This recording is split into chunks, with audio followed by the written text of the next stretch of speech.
Baik, Pak, Ibu, Bismillahirrahmanirrahim. Assalamualaikum warahmatullahi wabarakatuh. Selamat sore rekan-rekan semuanya.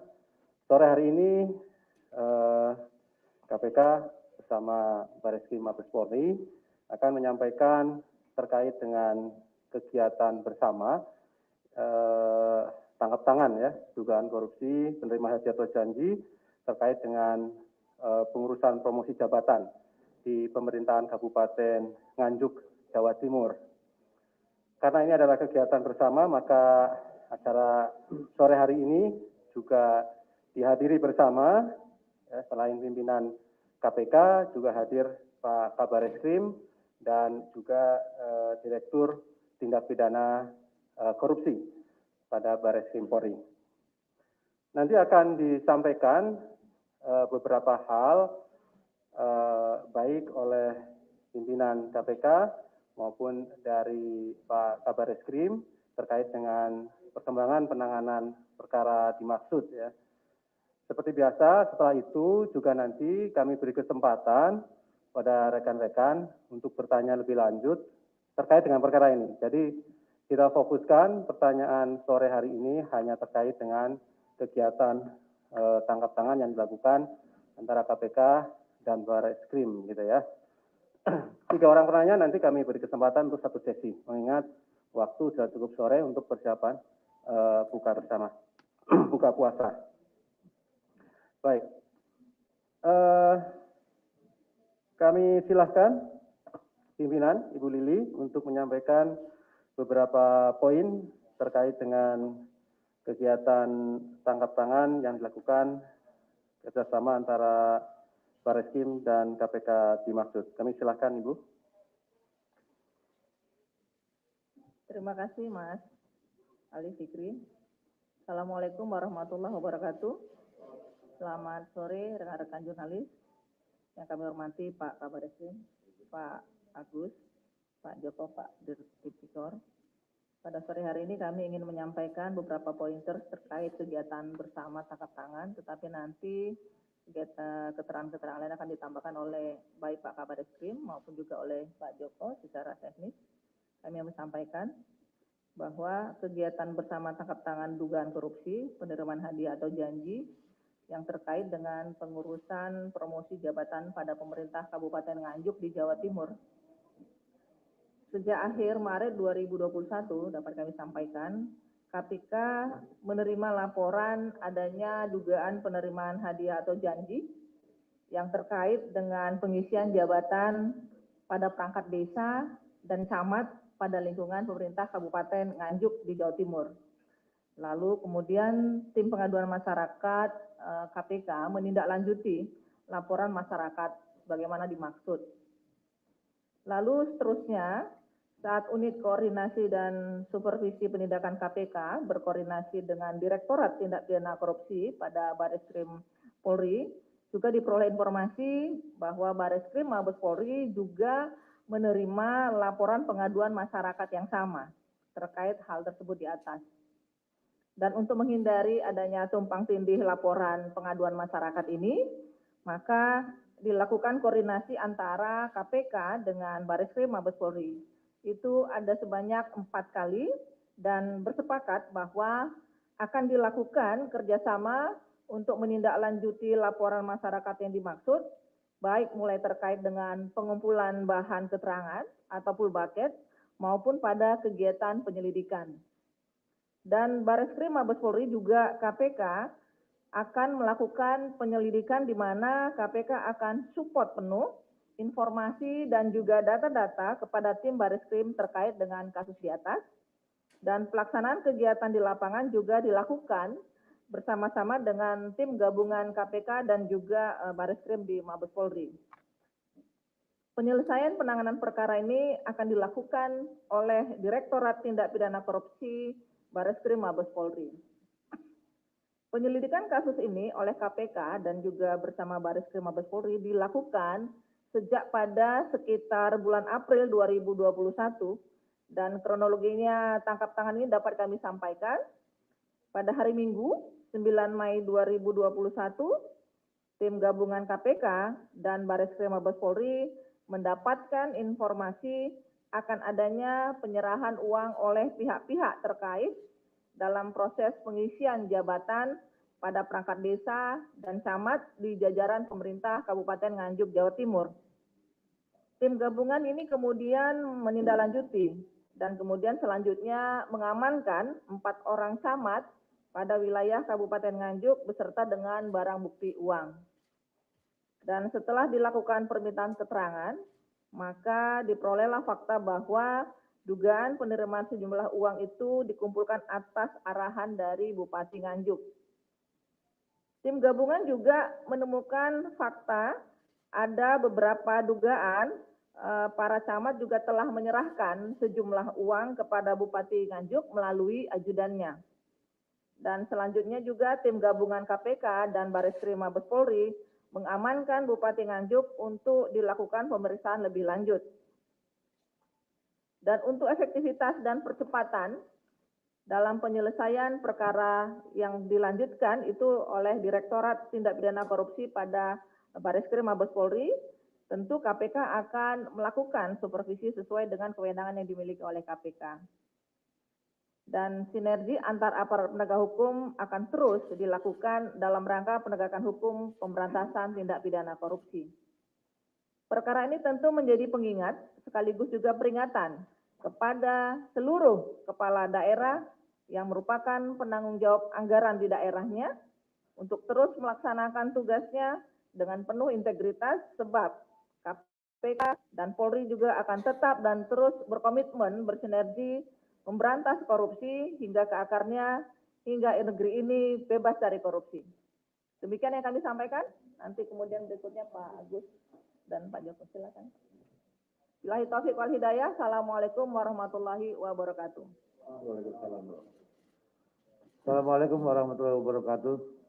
Terima kasih Bu Lili, rekan-rekan media sekalian, bahwa komitmen jajaran kepolisian bersama dengan KPK untuk meningkatkan sinergi dan kerjasama dalam rangka penanggulangan tindak pidana korupsi, sebagaimana apa yang sudah diuraikan oleh Ibu Lili sebagai komisioner KPK di dalam menangani tindak pidana korupsi. Tentunya informasi yang kita peroleh sumbernya bisa sama, Bu.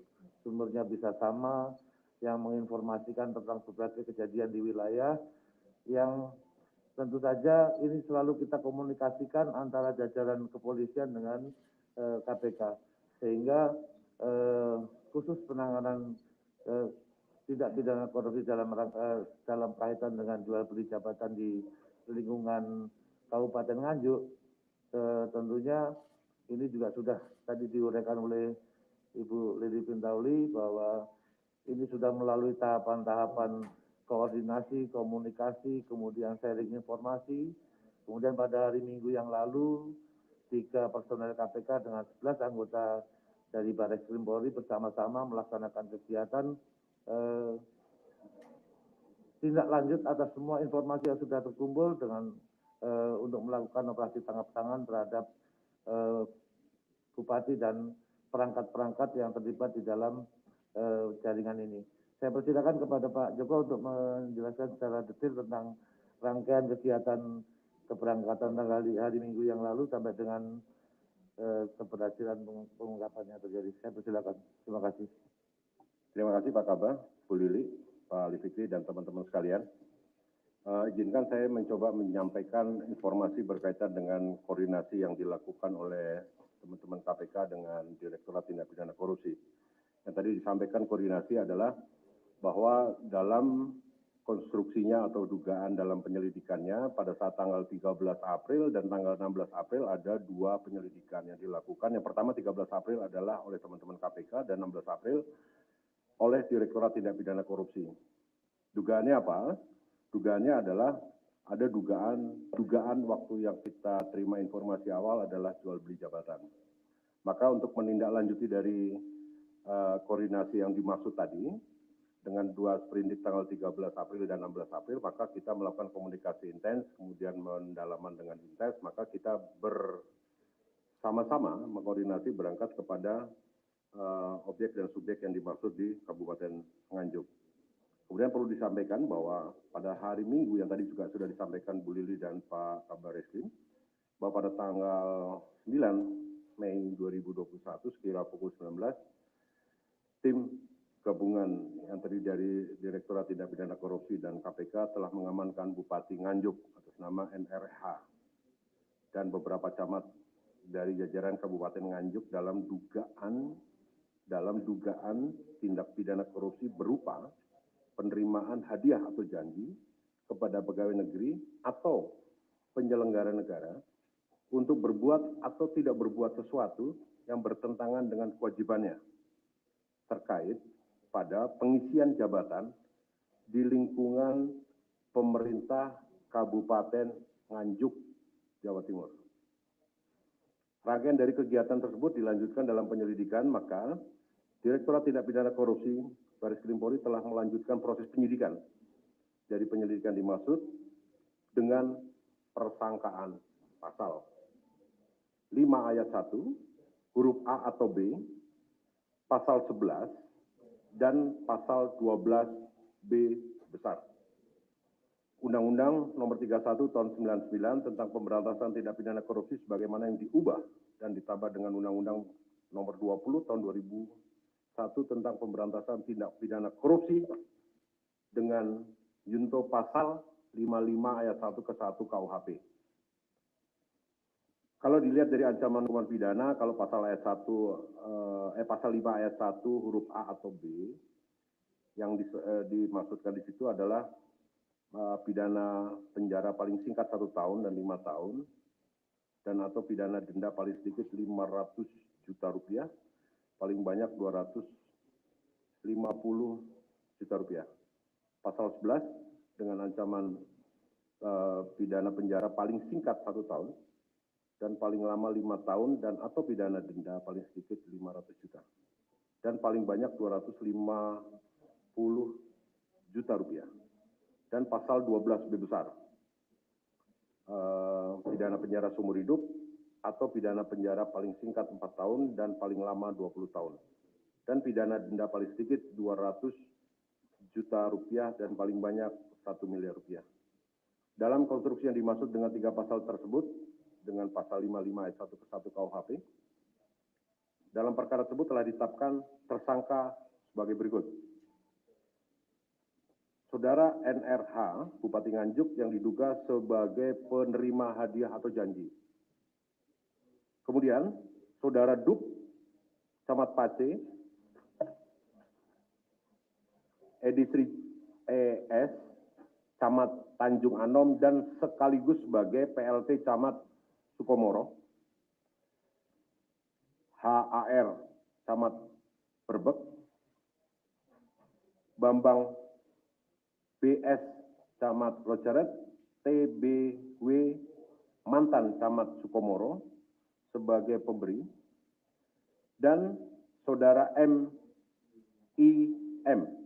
Ajudan Bupati Nganjuk yang diduga sebagai perantara penyerahan uang dari para camat dimaksud kepada Bupati Nganjuk. Barang bukti yang sudah diperoleh atau diamankan dari berangkas pribadi Bupati Nganjuk sejumlah uang 647.900.000 rupiah kemudian 8 unit telepon genggam, dan 1 buah buku tabungan Bank Jatim atas nama TBW. Perlu disampaikan di sini pada rekan-rekan sekalian adalah modus operandinya para camat memberikan sejumlah uang kepada Bupati Nganjuk melalui ajudan Bupati terkait mutasi dan promosi jabatan mereka, dalam hal ini para camat, dan pengisian jabatan di tingkat kecamatan di jajaran Kabupaten Nganjuk. Dan selanjutnya, ajudan Bupati Nganjuk menyerahkan uang tersebut kepada Bupati Nganjuk. Penyidikan akan dilanjutkan oleh penyidik Direktorat Tindak Pidana Korupsi Barreskrim Polri dengan dukungan dan kerjasama dari teman-teman KPK. Sementara itu, terima kasih. Baik, terima kasih pimpinan Bu Lili, kemudian Pak Kaba dan juga Pak Direktur Tipikor Barreskrim Polri. Pada kesimpulannya tadi, kegiatan tangkap tangan bersama tersebut kemudian kegiatan penyidikannya dilanjutkan ya oleh Direktorat Tindak Pidana Korupsi Barreskrim Mabes Polri. Jadi dilanjutkan, bukan diserahkan ataupun diambil alih gitu ya, tetapi adalah dilanjutkan karena memang dari awal ini merupakan kerjasama antara KPK dan Barreskrim dengan menetapkan 7 orang sebagai tersangka. Baik, kami silakan 3 orang penanya, silakan. 1, 2, sebelah kiri atas ada? 2 dulu ya. Baik, silakan Mas Yogi ya. Ya, terima kasih. Saya Yogi dari Kompas. Untuk ini bupatinya itu mematok harga untuk tiap jabatan itu berapa saja ya? Camat berapa, ketua desa berapa, mungkin kalau kepala dinas juga berapa gitu patokannya. Terus yang kedua, ini kan untuk KPK ini kasus jabatannya udah 7 kali ya kasusnya ya sama yang terbaru ini. Nah, kebetulan Bu Lili kan soal pencegahan juga. Nah, ini untuk pengawasannya agar hal serupa tidak terjadi bagaimana ya? Sudah cukup. Terima kasih. Oke, Mas Yogi. Berikutnya di belakang, Mas. Coba tadi sebutkan nama, dari mana? Saya Fatan dari jpnn.com. Pertanyaannya sebenarnya hampir sama, tapi pertanyaan saya yang kedua mengenai supervisi ini. Kemarin disebutkan bahwa bersama-sama. Kedepannya apabila anggaplah ada suatu kasus yang diproses bersama, kemudian terjadi dissenting opinion mengenai teknis itu, apakah bagaimana sikap antara KPK dengan Barreskrim? Terima kasih, Mas Ali. Oke, 1 ya, terakhir ya. Oke, saya Tio dari Jawa Pos. Ini tadi kalau mendengarkan paparan dari pimpinan KPK dan pimpinan Barreskrim ini 13 April ini mulai lidik KPK, terus kemudian 16 April mulai lidik Barreskrim. Tapi ternyata di eksekusinya Barreskrim yang mengambil alih penyidikan. Ini kalau misalnya kita balik, yang membantu Barreskrim ini adalah KPK atau KPK yang membantu Barreskrim, ini perlu diperjelas. Kalau lihat kronologinya ya. Terus kemudian untuk timnya di KPK ini kan beredar bahwa ada beberapa petugas KPK yang masuk daftar yang tidak lolos TWK itu. Nah, ini apakah trikinya KPK sama Barreskrim untuk menghindari kasus ini agar tidak diperadilankan? Oke, terima kasih, itu aja. Terima kasih Mas Tio, Mas Yogi, Mas Fatan. Kami silakan Ibu ataupun Pak Kabarskrim.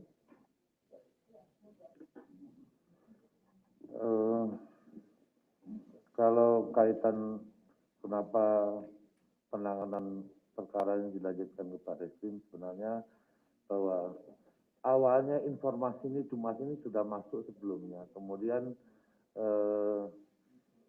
dari KPK mengeluarkan sprindidik tanggal 13, kami kebetulan mengeluarkan sprindidik tanggal 16. Kemudian dari hasil komunikasi dan koordinasi, ternyata bahwa saksi-saksi dan dokumen-dokumen pendukung yang dimiliki oleh kami, menurut Satgas yang melaksanakan koordinasi bahwa bobotnya lebih tinggi, sehingga pada saat itu secara intens dilakukan komunikasi dan diputuskan untuk Barreskrim yang dikedepankan. Ini juga semangatnya adalah semangat koordinasi dan kerjasama yang yang memang terbangun sejak kami menjadi Kabar Reskrim, kami juga koordinasi di KPK, kemudian sepakat untuk meningkatkan kerjasama dalam rangka penanggulangan tindak pidana korupsi. Kemudian tidak ada kaitan yang lain. Dari informasi penyidik, tadi untuk di level perangkat desa itu antara 10 sampai 15 juta. Kemudian untuk jabatan di atas itu sementara yang kita dapat informasi 150 juta, kemungkinan ada atas lagi. Ini kan masih awal, nanti akan kita lakukan pendalaman dan pengembangan. Mudah-mudahan dari hasil penyidikan kita akan mendapatkan informasi yang lebih lengkap. Hasil selama ini praktek jual beli jabatan di lingkungan Kabupaten Nganjuk ini seperti apa? Kalau tadi informasinya hampir semua desa itu perangkat desanya juga melakukan pembayaran, jadi kemungkinan untuk jabatan-jabatan lain juga mendapat perlakuan yang sama. Ini kira-kira gitu yang dapat kami sampaikan. Ya, terima kasih. Saya tambahkan buat Mas Fatan, Mas Tio, dan juga Mas Yogi, bahwa sebenarnya peran pengawasan juga kan ada 8 intervensi area dari teman-teman pencegahan ya. Jadi salah satunya memang soal bagaimana rekrutmen, bagaimana mutasi dan rotasi. Nah, tentu kegiatan-kegiatan ini juga akan kami pastikan kepada teman-teman Korsub yang berada di wilayah Jawa Timur. Jadi memang ketika ada kasus yang berhubungan dengan penindakan, maka teman-teman di pencegahan memang akan intens masuk.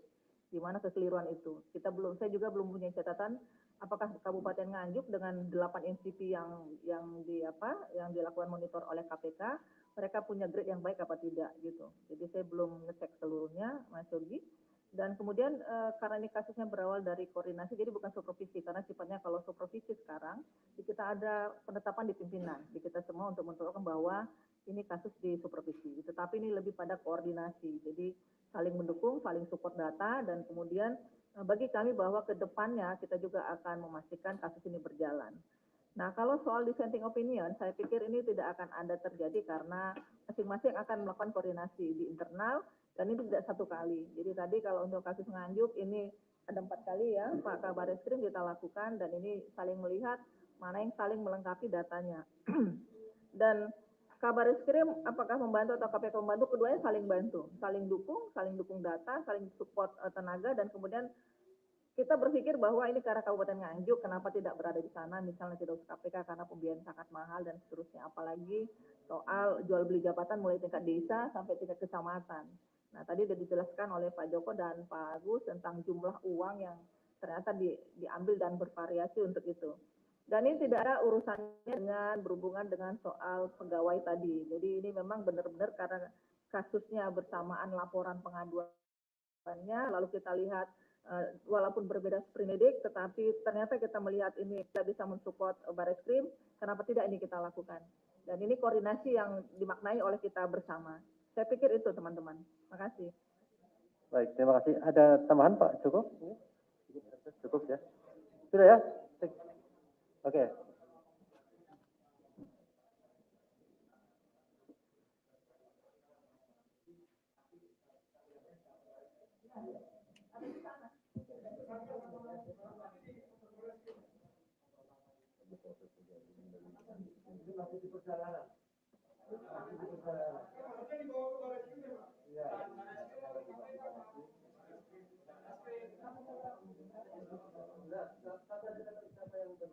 Oke. Jadi begini, mohon maaf teman-teman ya, saya wakili. Enggak, ini kan kalau kita tadi lihat berarti ini kan ditangani Barreskrim, artinya standar yang dipakai adalah standar Barreskrim. Kalau biasa di KPK itu kan pas konteks ini ada tersangka sama barang buktinya gitu Pak. Dan ini kan nggak ada. Nah, kira-kira barang bukti sama tersangkanya mau nyampe di Barreskrim itu kapan dan kira-kira apakah akan sama juga gitu nanti perlakuannya dengan. Baik, terima kasih pertanyaannya teman-teman sekalian. Tadi kalau dibilang standar Barreskrim karena standar KPK sebenarnya sama, itu beracaranya juga sama. Jadi informasi yang bisa saya sampaikan kepada rekan-rekan sekalian bahwa sekarang teman-teman yang ada di sana, teman-teman dari Direktorat Tindak Pidana Korupsi Barreskrim Polri yang sedang berada di Nganjuk, kita dalam proses pergeseran. Karena sekarang kan teman-teman tahu pesawat sama kereta api nggak ada. Jadi kita melihat darat dan safety Itu yang pertama. Safety yang pertama, dan kami juga tetap nanti seizin dengan Pak Kabah, kami akan menginformasikan pada saat rombongan dari ataupun tim yang ada di Nganjuk dengan membawa tersangka dan barang bukti akan merapat.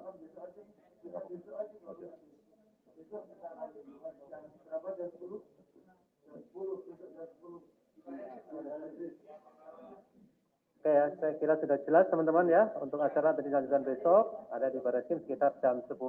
Baik, terima kasih pimpinan Pak Kabah dan Pak Direktur Tipikor Barreskrim dan rekan semuanya. Assalamualaikum warahmatullahi wabarakatuh.